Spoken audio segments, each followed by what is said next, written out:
लोगों के दिलों में अकाउंट खोलना, जैसे हम बैंक में अकाउंट खोलते हैं। आज हम बात करेंगे ऐसे मौजू पर जो हमारे दिलो दिमाग और किरदार को उजागर करता है और साफ करता है, मोहब्बत और रिश्तों को मजबूत करता है और सोसाइटी में हमें अच्छा मुकाम दिलाता है। इंसान इंसानियत से बनता है और अच्छा सलूक इसकी बुनियाद है। आज का मौजू है दिल में अकाउंट खोलना। हम सबका बैंक में अकाउंट होता है और हम उसमें अपनी रकम जमा कराते रहते हैं और बार बार रकम जमा कराने से हमारा अकाउंट बढ़ता है। और अगर हम उस अकाउंट में से अपनी रकम निकालते रहते हैं तो फिर हमारे अकाउंट में रकम कम हो जाती है और इसी तरह करने से हमारे अकाउंट में पैसे खत्म हो जाते हैं।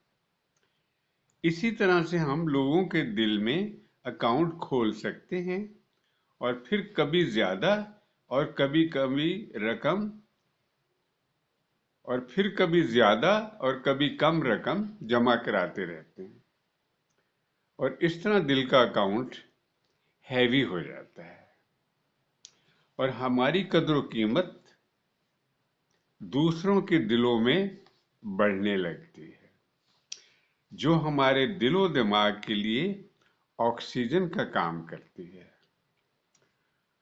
और अगर ऑक्सीजन कम हो जाए तो हमारा दिल और दिमाग मुर्दा होने लगता है और जिंदगी में खुशियां कम होना शुरू हो जाती हैं।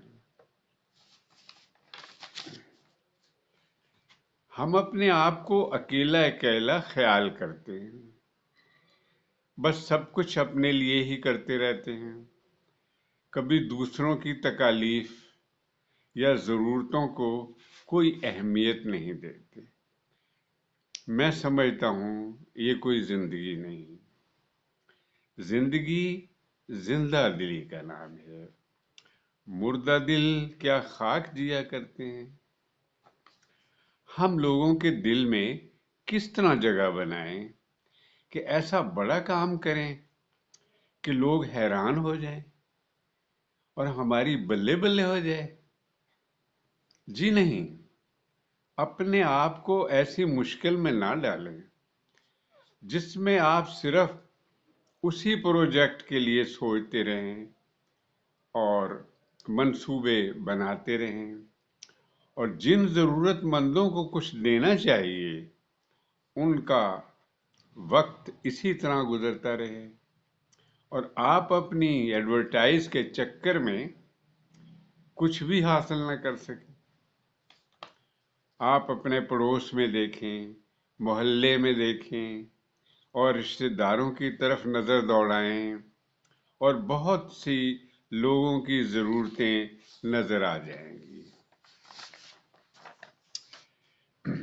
किसी के बच्चे स्कूल में पढ़ते हैं, आप उनकी किताबों की रकम दे सकते हैं या उनकी स्कूल की फीस अदा कर सकते हैं या फिर उनके लिए यूनिफॉर्म खरीद सकते हैं या आप उनकी वैन का किराया अदा कर सकते हैं या उनके लिए किसी ट्यूटर का बंदोबस्त कर सकते हैं। और अगर खुद पढ़ा सकते हैं तो गरीब के बच्चों का होमवर्क करा सकते हैं। कुछ लोग मुस्तकिल दवाइयां खा रहे होते हैं, जैसे दिल के मरीज, दमा के मरीज, थायराइड के मरीज पेशेंट। ये बेचारे सारी उम्र दवाई खाते हैं, आप उनकी मदद कर सकते हैं। कोई बेवा या माजूर जिसकी कोई आमदन ना हो, उसके यूटिलिटी बिल्स अदा कर सकते हैं। ईद और रमजान में उनकी मदद की जा सकती है या फिर उनके घर आटा, दाल, घी, चीनी, चाय की पत्ती पहुंचा सकते हैं। किसी को मौसम के कपड़े लेकर दे सकते हैं। किसी के घर में पानी का बंदोबस्त कर सकते हैं। और आप गरीब लोगों को रजाई और कंबल भी दे सकते हैं। किसी को जूते और किसी की ऐनक बनवा कर दे सकते हैं। और अगर आप ये सब नहीं कर सकते, फिर आप किसी के घर सालन भेज सकते हैं। कोई बुजुर्ग या माजूर आपको सड़क पर मिल जाए तो आप उसको अपनी गाड़ी में लिफ्ट दे सकते हैं। कभी कभी उनके घर फ्रूट या सब्जी दी जा सकती है। लोगों से अच्छी तरह मिला जा सकता है। उनका हाल अहवाल पूछा जा सकता है। और अगर आपके बस में हो तो उनके लिए कुछ ज़रूर कीजिए। और बहुत सी ज़रूरतें हैं, गर्ज मकसद यही है कि लोगों के काम आएं, उनके दिल में जगह बनाएं, उनकी दुआएं लें, उनको अच्छे मशवरे दें, जीने की उम्मीद उजागर करें, कुछ उनके पास ठहरें। कभी कभी किसी ज़रूरतमंद के घर खाना पका कर ले जाएं और आप उनके साथ बैठकर खाना खाएं। उनका दिल कितना खुश होगा और उनसे ज़्यादा आपका दिल खुश होगा। और यूं दिलों के अकाउंट हैवी होते चले जाएंगे। आपका शुक्रिया।